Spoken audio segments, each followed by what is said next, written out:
माल्यवंत महोत्सव स्थानीय लोकों जीवन यात्रार अंग पलटि ए महोत्सव द्वारा आमर कला संस्कृति परंपरा को जानिबार सुजोग मिली यार प्रचार प्रसार किपरि होई परिबो ताहा आम समस्त दायित्व बोली महोत्सव में जोगदे विद्यालय गणशिक्षा मंत्री नित्यानंद गंड कहते।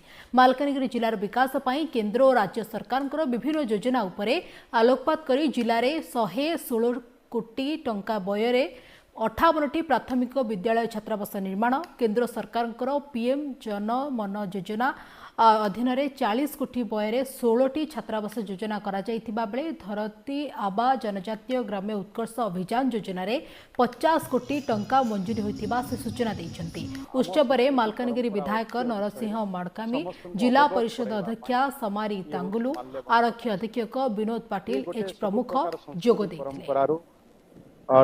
ये समन्वय हो पारुछि ता सहित भी ये माल्यवंत महोत्सव माध्यम रे एटी टूरिज्म क्षेत्र रे भी एटी विकास हो पारिबो। टूरिस्ट मान को आकृष्ट करुछि। आज एठीर मालकानगिरी साबेरी नदी कथा कहतु, सिलेरी नदी कथा कहतु, जार माटीर महक आज मालकानगिरी को परिपुष्ट करुछि।